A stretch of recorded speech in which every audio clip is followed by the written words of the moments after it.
आज के हमारे खुसूसी मेहमान हैं जो कलकत्ता से बिलोंग करते हैं और इनका जो है वो नेट जेआरएफ हुआ है। और तो आज आप लोगों के सामने हम लोग एक ऐसे तालब इल्म के साथ हैं जो आपको अपनी कामयाबी के बारे में और जो आने वाले एस्पिरेंट हैं, ख़ास तौर से यूजीसी उर्दू नेट वाले जो बच्चे हैं या जेआरएफ वाले बच्चे हैं, उनके लिए आज का जो वीडियो है वो बहुत ही कारआमद होने वाला है। क्योंकि आज इसी कड़ी में, जैसा कि आपको पता है, लास्ट टाइम यानी कि लास्ट संडे में हम लोगों ने मिस सानिया चौधरी का इसी तरह से एक्सपीरियंस शेयर कराया था उसने अपना। तो उसी सीरीज़ में आज हमारे साथ हैं अज़रुद्दीन। वो आपको अपना तारुफ और अपनी क्या क्या स्ट्रेटजी रही और क्या क्या उन्होंने काम किए जिससे उनका जो है वो नेट जेआरएफ हो गया है, उसके ताल्लुक से उन्होंने किन किताबों का सहारा लिया और क्या क्या उन्होंने, जो भी कुछ आपके मन में डाउट होंगे, आप नए एस्पिरेंट्स होंगे, तो उसी सीरीज़ में जो है वो हम लोग आज आपके सामने जो है वो अज़रुद्दीन साहब को आपके सामने रूबरू करेंगे। अभी जो है सबसे पहला सवाल मेरा उनसे यही हैगा। पहले तो मैं आपको ये बता दूं कि ऑनलाइन में इंटरव्यू है, तो आप अपने घर में कोई आसपास चीज़ हो मिठाई की वो खा ले लीजिएगा। मुबारकबाद आपको सबसे पहले तो, बहुत बहुत। जी ठीक है। सर, शुक्रिया सर। हाँ, चलिए, तो सबसे पहले मैं आपको आपसे पूछना चाहूँगा अजरुद्दीन कि आप जो है वो अपना तारुफ पेश कर दें, ताकि बच्चे आपके नाम से और आपकी लोकेशन के नाम जहाँ से आप बिलोंग करते हैं तो आपको ज़्यादा अच्छी तरीके से वो जान पाए। थोड़ा कैमरा पीछे कर ले क्योंकि सिर कट रहा है आपका। जी सर। हाँ, जी ये बेहतर है। जी। जी। जी सर। मेरा नाम मोहम्मद अजहरुद्दीन है और मैं रियासत मगरबी बंगाल के शहर कलकत्ता से मेरा ताल्लुक है। मैंने अपनी अंडर ग्रेजुएशन की तालीम हरी मोहन बोस कॉलेज से हासिल की थी और एमए की डिग्री कलकत्ता यूनिवर्सिटी से मैंने हासिल किया। ओके। जी तो सर। आपने जो पीजी किया है वो कलकत्ता यूनिवर्सिटी से किया है? जी सर। जी सर। अच्छा। तो सबसे पहले मैं जानना चाहूँगा आपका जो ग्रेजुएशन था वो प्रोग्राम था या ऑनर्स था? ऑनर्स था सर, उर्दू उर्दू ऑनर्स था। उर्दू ऑनर्स था। रेगुलर मोड पे था या डिस्टेंस मोड पे था? Regular mode sir. Regular regular mode. Mode, regular mode में। तो क्या आपने सारी जो तालीम हासिल की है वो इंग्लिश मीडियम, मतलब इंग्लिश कॉलेज से किया है या मदरसा बैकग्राउंड से आपका कोई ताल्लुक़ है? नहीं सर, मैंने तो उर्दू मीडियम से किया है, रेगुलर मोड में किया है। अच्छा, यानी कि मदरसा बैकग्राउंड से आप नहीं हैं, आपने जितनी भी पढ़ाई की है वो उर्दू मीडियम से स्कूलिंग की है। जी हाँ, जी हाँ सर। यानी कि 10वीं और 12वीं भी आपने उर्दू से ही की है? जी जी सर। ओके। जी सर। ओके। तो आप मुझे ये बताइए, ख़ास तौर से जो हमारे नए व्यूवर्स हैं, जो आने वाले तालिब इल्म हैं, उनको जो है यूजीसी नेट जेआरएफ की प्रिपरेशन करने के लिए आपको पता होगा 2 पेपर होते हैं, फर्स्ट पेपर और सेकंड पेपर। तो जी माशाल्लाह आपका जो स्कोर है वो दोनों पेपर में बहुत उम्दा है, पहले पेपर में भी और सेकंड पेपर में भी। ख़ास तौर से जो उर्दू वाले तालिब इल्म होते हैं वो पहले पेपर में कम स्कोर करते हैं और सेकंड पेपर में वो जी जान लगा देते हैं। लेकिन जैसा मैंने आपका रिज़ल्ट देखा था तो वाकई में बहुत खुशी हुई। तो सबसे पहले तो आपको तहे दिल से और गहराइयों से, यानी कि दिल की गहराइयों से आपको एक बार फिर से मुबारकबाद कि आपने फ़र्स्ट पेपर में ख़ास तौर से उसके लिए कि आपने इतना अच्छा स्कोर किया कि लगभग 58 है जहाँ तक मेरा जहन जा रहा है पहले पेपर में आपका। जी सर। हाँ, तो पहले पेपर में जी आपका सर, 58 है 50। और दूसरे पेपर में आप खुद ही बता दें तो ज़्यादा अच्छा लगेगा दोनों पेपर के बारे में। मेरा पहला पर्चा में दुरुस्त हुआ है, 50 में से 29 सवालात दुरुस्त हुए हैं, मतलब मार्क्स बन रहे हैं 58। जी। दूसरा पर्चा में मेरा 100 सवालात में से 94 सवालात दुरुस्त हुए, 188 मार्क्स बन रहे। टोटल नंबरात मुझे हासिल हुए 246, 246। जी। ओके, यानी कि आपका 300 में से आउट ऑफ 246 है, जो बहुत ही जी अच्छा सर, स्कोर है। 300 में से। जी। ओके। तो आप मुझे ये बताइए कि आपने जब फर्स्ट पेपर के लिए तैयारी या यूजीसी नेट जेआरएफ के लिए तैयारी करने की सोची थी या आपके मन में ये सवाल आया था कि अब मुझे यूजीसी नेट जेआरएफ की प्रिपरेशन करनी है, तो आपने किस सेमेस्टर में ये बात सोची थी? जी सर, एक तरह से देखा जाए तो यूजीसी नेट की तैयारी मैंने ग्रेजुएशन में जब दाखिला लिया था उस वक्त मेरे जहन में ये बात बैठी हुई थी कि मुझे आगे चलकर यूजीसी नेट की तैयारी करनी है। और अगर आप देखें कि यूजीसी नेट का निसाब अगर आप देखें और ग्रेजुएशन और पोस्ट ग्रेजुएशन का सिलेबस आप देखें तो दोनों में कुछ ज्यादा फर्क नहीं मालूम पड़ता, दोनों की सिलेबस एक ही है। मतलब कुछ थोड़ा बहुत एक्स्ट्रा यूजीसी नेट की सिलेबस उसमें आए हैं। तो अगर आप ग्रेजुएशन और पोस्ट ग्रेजुएशन के निसाब को अच्छे से फॉलो कीजिएगा तो यूजीसी नेट के सिलेबस को फॉलो करना एक तरह से बहुत आसान हो जाता है।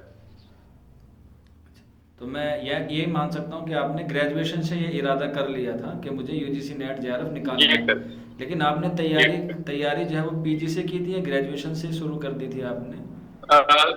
तैयारी मैंने तो, क्योंकि ग्रेजुएशन और पोस्ट ग्रेजुएशन के मार्क्स को भी एक तरह से मेंटेन रखना होता है ताकि आगे चलकर परेशानी ना हो, तो इस वजह से मैंने तैयारी एमए के 3rd सेमेस्टर से मैंने तैयारी शुरू की थी।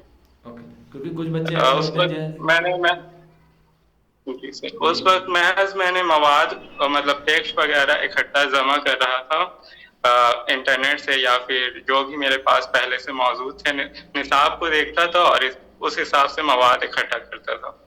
उसके बाद जब मेरा एमए मुकम्मल हो गया तो मैं मतलब तहे दिल से उस पर मशगूल हो गया नेट की तैयारी में। अच्छा, तो आपका जो जेआरएफ निकला है ये फर्स्ट अटेम्प्ट है या इससे पहले भी आपने कोई इम्तिहान दिया था यूजीसी नेट जेआरएफ का? नहीं नहीं सर, ये मेरी पहली कोशिश में ही मुझे अल्लाह के करम से नेट जेआरएफ होने लगी। चलिए, ये बहुत बड़ी बात है कि आपका फर्स्ट अटेम्प्ट पे जो है वो इतना अच्छा स्कोर आपने किया 246। तो यहाँ पे आपने बताया कि आपने मवाद इकट्ठा करने के लिए इंटरनेट का इस्तेमाल किया। आप क्या बता सकते हैं हमारे व्यूवर्स को कि आपने फर्स्ट पेपर को और सेकंड पेपर को कैसे मैनेज किया? क्योंकि फर्स्ट पेपर जी सर, फर्स्ट पेपर के लिए तो जैसा कि सभी तालिब इल्मों को मालूम होगा कि केवीएस मदान की किताब बहुत ही मुफीद है। अगर नेट की तैयारी करना चाहते हैं तो वो बुक तो आपके पास होनी ही चाहिए, क्योंकि उसमें पेपर 1 के मुतालिक जितने भी सिलेबस है उसको टोटली फॉलो किया गया है केवीएस मदान की किताब में, और साथ ही उसमें बहुत सी प्रैक्टिस क्वेश्चन है, सवालात प्रैक्टिस के लिए दिए गए हैं, और पीवाईक्यू मतलब प्रीवियस ईयर क्वेश्चन बहुत मतलब कम से कम 2012 से 2020 तक के उसमें शामिल है। तो उससे अंदाजा होता है कि इम्तिहान में किस तरह के सवालात पेपर 1 में पूछे जाते हैं। अगर आप पीवाईक्यू कीजिएगा तो आपका मतलब एक मिजाज बन जाता है कि इम्तिहान में क्या ट्रेंड कर रहा है, किस तरह के सवालात पूछे जाते हैं। तो इस लिहाज से केवीएस मैदान की किताब बहुत ही मुफीद है। और साथ ही मैंने यूट्यूब चैनल जैसे कि तलवीर सर के एक चैनल है कॉमर्स नेट अचीवर, उसमें उन्होंने बहुत अच्छे तरह से सिलेबस को कवर किया है सर। तो फर्स्ट पेपर के लिए तो मैंने यही 2 चीज की थी, एक पेपर 1 की तैयारी और साथ ही यूट्यूब पर वीडियोस वगैरह देखता था। यानी कि आपने किसी भी तरह की कोई कोचिंग वगैरह नहीं ली, इंटरनेट का और नो सर, किताब का सहारा ले लिया आपने? आज के दौर में मतलब अगर कोई कुछ करना चाहता है तो उसके लिए इंटरनेट और उसके अपनी मेहनत काफी है सर। कोचिंग बहुत से तालिब इल्मों को देखते हैं कि वो कोचिंग की तरफ जाते हैं, पर कोचिंग मेरे ख्याल से कम्पिटिटिव एग्जाम की तैयारी अगर आपको करनी है तो उसमें तो आपको अपनी मेहनत तो लगानी ही होगी। अच्छा, मतलब कोचिंग भी करनी चाहिए लेकिन उसमें अपना भी जो एफर्ट है वो डालना जरूरी है। जी सर। तो ये बताइए कि जो खास तौर से उर्दू वाले बच्चे होते हैं उनका मैथ और रीजनिंग वगैरह थोड़ा कमज़ोर होता है, तो उसके लिए कोई आपने पर्टिकुलर किताब ली या यूट्यूब से या केवीएस मैदान से ही आपका काम हो गया? क्योंकि उर्दू वाले जो बच्चे होते हैं मदरसा बैकग्राउंड से ज़्यादातर आते हैं। जी सर, मैथ और रीजनिंग की जहाँ तक बात है वो तो खुद मेरी भी कमजोर है। लेकिन मैंने कमजोरी पर अपनी तवज्जो दी, उसे दूर करने की कोशिश की। उस यूट्यूब पर बहुत सी वीडियो रीजनिंग पर बहुत सी वीडियो दस्तयाब हो जाएगी। आप कुछ भी टॉपिक अगर आप सर्च कीजिएगा यूट्यूब पर तो उसमें एक नहीं बहुत सी वीडियो आपको मिलेगी। उसमें आपको चूज करना रहता है कि कौन सा सही समझा रहे हैं, किससे आपके मिजाज से कौन सी वीडियो मुताबिकत रखती है सर।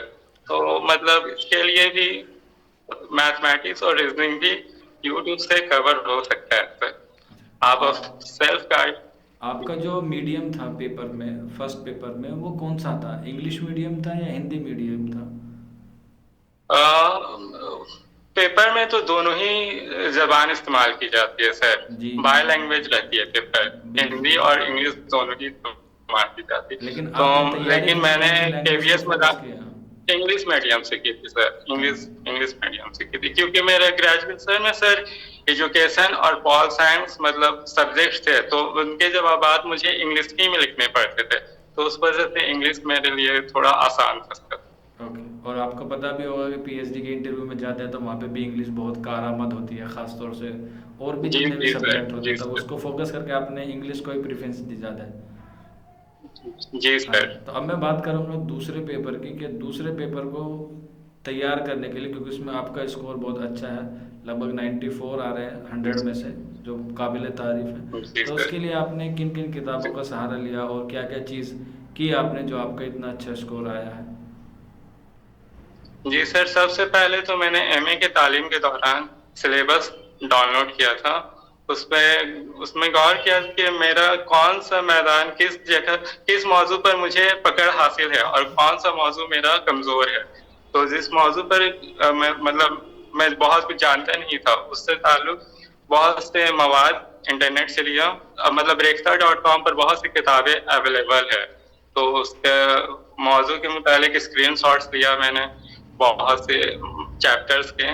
और ज्यादातर मैंने मतन ही फॉलो किया, असल मतन जो होता है उसे फॉलो किया, असल टेक्स्ट जो होता है उसे फॉलो किया। और गाइड के तौर पर जैसे कि जीआई उर्दू है, गेटवे उर्दू है, मतलब एक मेरे पास गाइड बुक के नाम पर एक ही है, जीआई उर्दू है। तो और गेटवे उर्दू का पीवाईक्यू मैंने अपने दोस्त से लिया था, जेरॉक्स करवाया था। और भी मतलब असल मतन आप अगर कीजिएगा अच्छे से, तो मतलब गाइड बुक तो एक सहारा है, वो तो रहनुमाई का काम कर सकता है। ओके। आपको मतलब फुल नॉलेज तो असल मतन से ही मिलेगी सर। यानी कि आप जो बता रहे हैं उनको गाइडों को कम प्रेफरेंस दीजिएगा, जो असल मतन है उस पर ज़्यादा फोकस कीजिएगा, जी सर। क्योंकि जी सर। उसी से सवालात बनते हैं।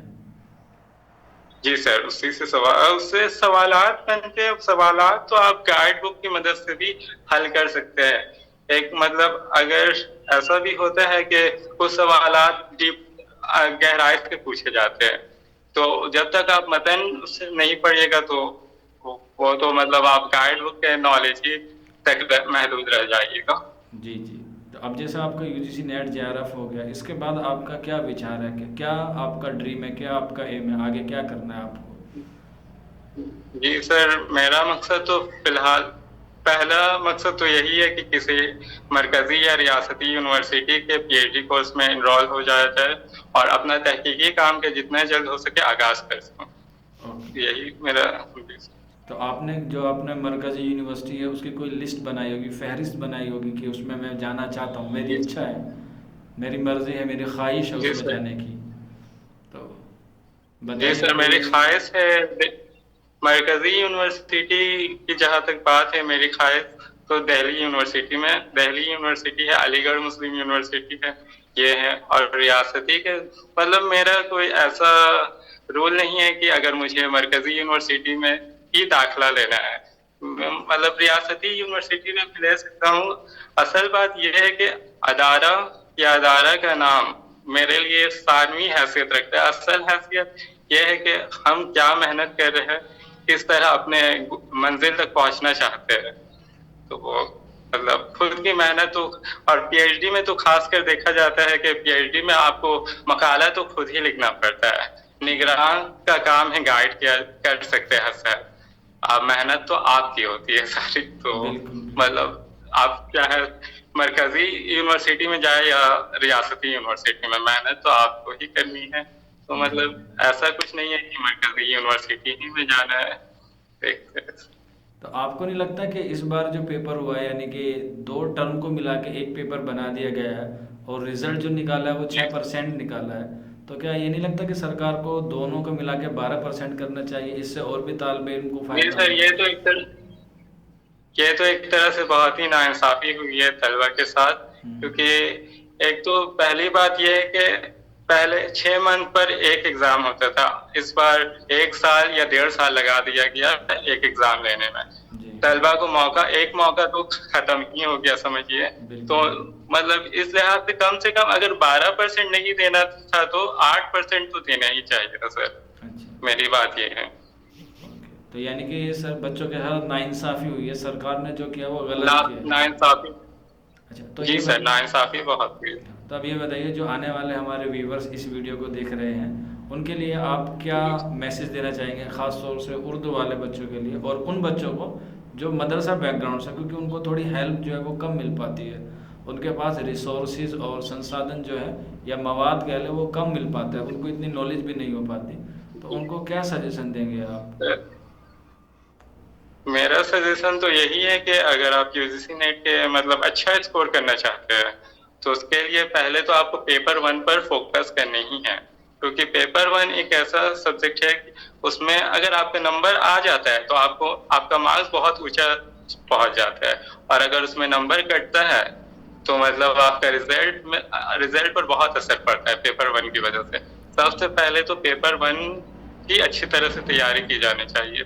उसमें आप यूट्यूब का सहारा ले सकते हैं, इंटरनेट और यूट्यूब का सहारा ले सकते हैं। केवीएस मदान की किताब है, वो हिंदी मीडियम के लिए भी है और अंग्रेजी मीडियम के लिए भी है, अलग अलग दो वर्जन है उसकी किताब के, तो आप उसका सहारा ले सकते हैं। पीवाईक्यू प्रीवियस ईयर क्वेश्चन को खास कर फॉलो करनी चाहिए, क्योंकि उससे एक समझ आती है कि किस टॉपिक से किस तरह के सवाल पूछे जा रहे हैं सर। और जहां तक पेपर सेकंड पेपर की बात है, उसके लिए तो आपको पहले सिलेबस का बगौर मुताला करना होगा। उसके बाद सिलेबस के मुताबिक आपको देखना होगा कि आप किस जगह कमजोर पड़ रहे हैं। खासकर यूनिट 7 जो कि तहकीक और तनकीद से मुतालिक है, उससे हमेशा ही ज्यादातर सवाल पूछे जाते हैं और खासकर उसी पर फोकस रहता है यूजीसी नेट वालों का। उसके अलावा है मसनवी का पोर्शन है, दास्तान है, नावल, अफसाना, ये सब आप असल मतन फॉलो कीजिएगा तो इससे मतलब बहुत कुछ सीखने को भी मिलेगा और इम्तिहान में अच्छे नताइज भी साबित होंगे। यानी कि सारी चीज़ों को आपको एक अच्छे सीक्वेंस में करना होगा, तभी आप जो है वो जी जेआरएफ कर सर। पाएंगे और अच्छा स्कोर कर पाएंगे। जी सर, और तैयारी में एक तसलसल रहनी चाहिए, मतलब आज की ये तैयारी कल अपने मकसद से हट के एक तसलसल रहनी चाहिए, खुद पर एतमाद होना चाहिए कि जी ये जेआरएफ मेरा ही होगा। जी, मतलब एक पॉजिटिवनेस रहनी चाहिए इंसान के अंदर, तालिब इल्म की, कि भाई वो हमारे अंदर जो जेआरएफ की भूख है वो मरनी नहीं चाहिए। जैसा कुछ बच्चे ये सोच रहे जी होंगे, सर। यही सोच रहे होंगे ना, एक नहीं हुआ पता नहीं कब होगा, तो उनका जो रूटीन है, जो उनका तसलसल है वो ब्रेक हो गया होगा, टूट गया होगा। तो कुछ बच्चों का इस वजह से एक दो हाँ नंबर से रह भी गया होगा। जी सर। हमारे वक्त ये तो खासकर हमारे मतलब जो हम लोगों का बैच गया है उसे ये खासकर मसला पेश आया, क्योंकि इम्तिहान जो है बहुत बार पोस्टपोन्ड हुआ, तारीख निकलती थी और फिर पोस्टपोन्ड हो जाती, तो इससे एक तसलसल जो है स्टूडेंट का फोकस ब्रेक होता रहता है। तो मतलब इस बात पे गौर नहीं करनी चाहिए कि इम्तिहान कब होने वाला है। अगर आपने फॉर्म फिलअप किया है तो इम्तिहान तो एक ना एक दिन होना ही है, तो इस वजह से तसलसल अपना कंटिन्यूटी ब्रेक नहीं करनी चाहिए सर, तैयारी मुसलसल लगे रहनी चाहिए तैयारी में। ओके, तो जो हमारे चौक इंडस्ट्रियल एकेडमी के व्यूवर्स हैं या हमारा जो यूट्यूब चैनल है उसके बारे में आप कुछ कहना चाहेंगे जो जी आपके सर, मन ये एक में अच्छा हो? प्लेटफॉर्म है, यहाँ दर्स व तदरीस से मुतालिक बहुत सी अहम वीडियो शेयर की जाती है, और सबसे अहम बात कि यहाँ पर जो इम्तहानात में अच्छे नंबर ला रहे हैं या फिर जिनका स्कोर अच्छा रह रहा है उनको लाया जाता है ताकि वो दूसरे की एक तरह से गाइडेंस कर सके, एक तरह से मदद कर सके, उनके साथ अपने तजर्बा शेयर कर सके सर। बहुत बहुत शुक्रिया आपका अजरुद्दीन, आपने अपना कीमती वक्त हमारे साथ शेयर किया और इतना एक्सपीरियंस आपने अपने साथ शेयर किया, हमारे बच्चों के साथ शेयर किया, जो आने वाले वक्त में वो आपकी तरह काबिल बनेंगे, वो भी यूजीसी नेट जेआरएफ का पेपर जो है वो क्वालिफाइंग करेंगे। और आपने अपना कीमती वक्त देकर बहुत अच्छी अच्छी बातें बताई, और इसी तरह से जो आपका मुकाम है, जैसा आपने कहा कि आप पीएचडी करना चाहते हैं, हम दुआ करेंगे कि आपका जो इरादा है, आपकी जो ख्वाहिश है वो जल्द से जल्द मुकम्मल हो जाए और आप इसी तरह से जो है वो कामयाबी और पाते रहें। ठीक है, बहुत बहुत शुक्रिया आपका अजरुद्दीन। शुक्रिया सर। Thank you.